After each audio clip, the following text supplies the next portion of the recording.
Le film commence par un rappel. À la fin de la guerre froide, les dirigeants mondiaux ont décidé de réduire les arsenaux nucléaires pour la sécurité de l'humanité.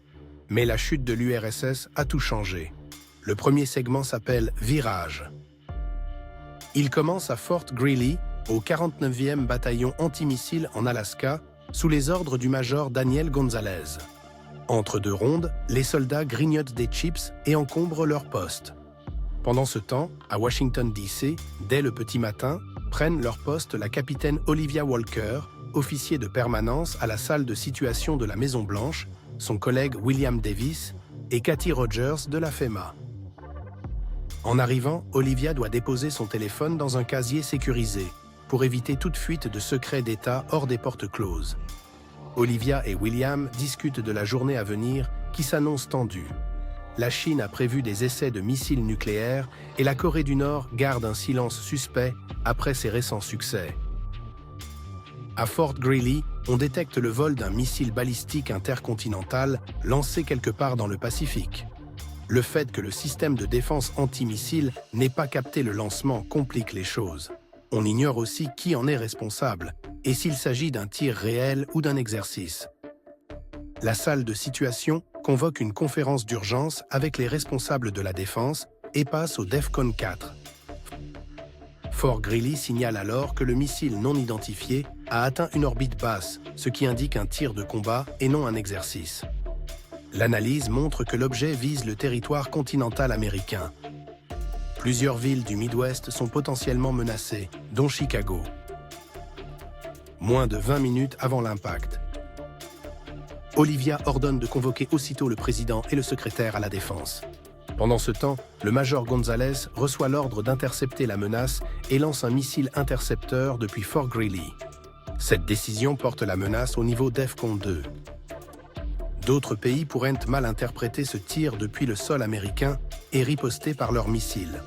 L'amiral Mark Miller, chef de la salle de situation, tente de calmer ses équipes en évoquant un milliardaire qui ferait des lancements sauvages de satellites commerciaux vers Mars. Ces équipes contactent les gouvernements étrangers pour obtenir des réponses sur ce tir non autorisé. Sans succès. Certains l'ignorent, d'autres ne répondent pas. En Alaska, l'armée tire un missile intercepteur à ogives multiples. Pendant son vol vers la cible, le président américain en personne entre en ligne pour décider de la marche à suivre. Selon le protocole, le gouvernement active un plan d'évacuation visant à protéger les responsables clés. La FEMA reçoit des ordres en ce sens. Kathy Rogers appelle Olivia pour savoir si c'est juste un exercice de défense civile improvisé. Mais non, l'évacuation est bien réelle. Même la salle de situation doit être vidée de presque tout son personnel, comme le prévoit le protocole. Le directeur veut envoyer Olivia dans un bunker, mais elle refuse et préfère diriger l'opération depuis son poste. D'autant que la menace peut être abattue à tout moment, ou que ce soit juste une erreur de lecture radar. Il y a eu des précédents, une masse nuageuse prise pour un missile balistique, sans oublier le ballon météo chinois. Les observateurs signalent que l'intercepteur est en position. Une ogive n'a pas pu se séparer du vecteur, réduisant les chances de 50%.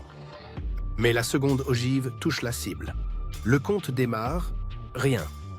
Le personnel de Fort Greely doit se rendre à l'évidence. Les missiles ont raté la cible. L'arsenal en a 50.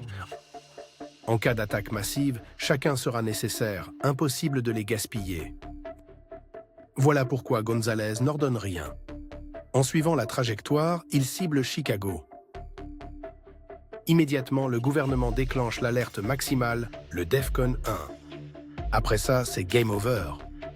On informe le président qu'il doit décider des mesures de représailles nucléaires. Le lieutenant Reeves dispose d'instructions séparées à cet effet. Elle prévoit différents niveaux, d'une frappe ciblée à la Hiroshima jusqu'à un Fallout 5 grandeur nature. Les premières estimations indiquent qu'un missile nucléaire sur Chicago tuerait 10 millions de gens. C'est presque toute la population locale. Réalisant qu'il a laissé filer autant de vies, le major Gonzalez sort prendre l'air. Olivia demande à un collègue de récupérer son téléphone à l'entrée pendant qu'elle reste en ligne avec ses chefs.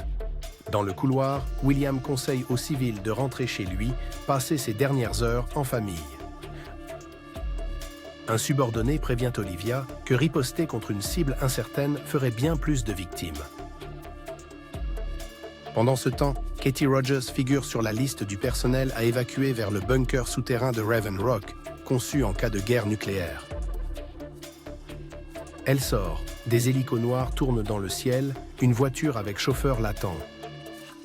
Quand William apporte son téléphone à Olivia, elle sort pour appeler son mari et lui dire de quitter la ville avec leur petit garçon. De retour à son poste, elle reprend les communications. Moins d'une minute avant l'impact, le président donne le code secret, plaçant les forces nucléaires en alerte maximale. Mais il hésite à donner l'ordre définitif de représailles. Vos ordres, Monsieur le Président. L'histoire recule pour suivre d'autres personnages dans Viser une balle avec une balle. Sur une base secrète américaine dans l'Indo-Pacifique, des pilotes de bombardiers B-2 capables de raser des villes entières se relaxent, profitant de l'océan. Au Nebraska, le général du Stratcom, Anthony Brady, arrive à la base d'Offutt, où se trouve le quartier général souterrain secret. Stratcom ouvre une réunion d'urgence suite à la crise soudaine. Pendant ce temps, l'analyste de la NSA, Anna Park, est arrivée avec son fils à la reconstitution annuelle de la bataille de Gettysburg, le combat le plus meurtrier et décisif de la guerre de sécession. Le conseiller adjoint à la sécurité nationale, Jake Barrington, saisit l'occasion de briller pendant que son supérieur cuve une forte dose de somnifères. Mais en retard à la Maison-Blanche, il rejoint la vidéoconférence d'urgence avant d'en être coupé par une mauvaise connexion. Il rappelle à ses collègues qu'ils ignorent encore qui a lancé le missile et qu'il est trop tôt pour des représailles. L'adjoint du général, Stephen Kyle, annonce que Fort Greely lance un intercepteur. Il reste 19 minutes avant l'impact sur le sol américain. La situation s'embrase. L'attaque confirmée oblige les militaires à activer les protocoles de sécurité prévus pour ce scénario. Ils protègent l'évacuation du personnel clé. Sa vitesse indique une trajectoire suborbitale. Les pilotes sur la base Indo-Pacifique se préparent à une nouvelle journée de garde ennuyeuse quand l'alarme retentit. Ils lâchent tout et filent au hangar, où un bombardier B-2 chargé d'armement nucléaire est prêt au décollage. L'adjoint Barrington demande à ses collègues de ne pas s'emballer. Se préparer à des frappes nucléaires de représailles poussera d'autres pays, non impliqués, à se mettre en alerte à leur tour. La Russie, la Chine et l'Iran sont en alerte. L'escalade du conflit menace de mettre en péril la survie humaine. Le seul moyen de l'éviter, ne pas se précipiter vers des représailles, est d'abord identifier qui a lancé ce missile sur Chicago. Le secrétaire à la Défense Reed Baker apprend de Barrington que les chances d'intercepter le missile avec le système antimissile sont aussi faibles que de croiser un dinosaure. 50-50. On tire une balle avec une balle.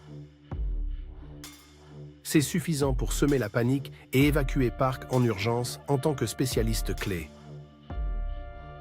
Pendant ce temps, le plan d'interception n'a rien donné. C'était évident dès le départ. Quand le bombardier stratégique B-2 portant des charges nucléaires décolle, les principaux dirigeants du pays reçoivent le livre noir, le protocole en cas de conflit mondial. Il reste 7 minutes avant que Chicago explose. Ensuite, les ennemis potentiels pourraient frapper le pays, d'autant qu'ils se préparent déjà à lancer une frappe préventive sur tous à la fois. Le vice-ministre Barrington est au téléphone avec un Russe. Le ministre des Affaires étrangères dit à l'Américain que ni la Russie ni la Chine n'est impliquée dans l'attaque. Si les États-Unis n'escaladent pas, ils ne riposteront pas avec leur arsenal. Barrington rapporte la conversation au président, mais certains membres du cabinet restent sceptiques. Le général Brady exige que le président ordonne une frappe de représailles. La question de savoir contre qui est esquivée. Vos ordres, président ? Début du 3e segment, la maison de dynamite, qui ramène l'histoire à son point d'origine. Le président tient des réunions dans le bureau ovale, d'où il appelle sa femme. Elle visite des pays africains avec une mission caritative et des gardes du corps. Le président se rend à une réunion avec une équipe féminine de basket. Des convois blindés traversent les rues de Washington, attirant comme d'habitude l'attention des passants. Arrivé au stade ouvert, le chef d'État donne un rapide cours sur comment marquer. Il s'agit bien de panier. Le ministre Baker joue au golf le matin avant de s'occuper de ses affaires habituelles au bureau. Baker est convoqué à une réunion d'urgence où il apparaît qu'une situation très désagréable s'est présentée. Les gardes du corps arrachant le président au match vu la situation. En route vers l'hélico d'évacuation, on l'informe par téléphone. Il reçoit du lieutenant Reeves le livre noir détaillant les protocoles de riposte en cas d'attaque nucléaire, incluant une frappe massive simultanée contre tous les adversaires potentiels dotés d'armes nucléaires. Il doit aussi confirmer le passage des forces armées en DEFCON 1, le niveau d'alerte maximum. Baker apprend que la cible du missile ennemi est Chicago, la ville où vit sa fille. Avec seulement 7 minutes avant l'impact, il réalise qu'elle n'a pas le temps de se mettre à l'abri. Baker cache à sa fille qu'il ne lui reste que peu de temps. Sur le toit d'évacuation, il décide qu'un homme ne fuit pas en machine volante. Au lieu de monter, il choisit de descendre vite pour rejoindre sa fille avant elle. En chemin, les militaires expliquent que le livre noir détaille les options de frappe. Des frappes ciblées sur les centres de commandement ennemis aux frappes massives rasant toutes les infrastructures vitales. Mais le président n'arrive pas à décider quoi faire. Le problème, se préparer à un conflit total causera forcément plus de morts qu'une seule attaque sur une métropole. Dans ses sombres réflexions, il appelle sa femme avant de prendre sa décision fatidique. Les autres membres de la réunion d'urgence réclament ses ordres. « Vos ordres, Monsieur le Président ». Des dizaines de bus et des centaines de voitures convergent vers Raven Rock, qui abrite un bunker prévu en cas de guerre nucléaire. Les personnalités des listes d'évacuation sont acheminées en montagne par des tunnels. L'écran s'obscurcit, des explosions tonnent dans le noir. Voilà, le film est terminé.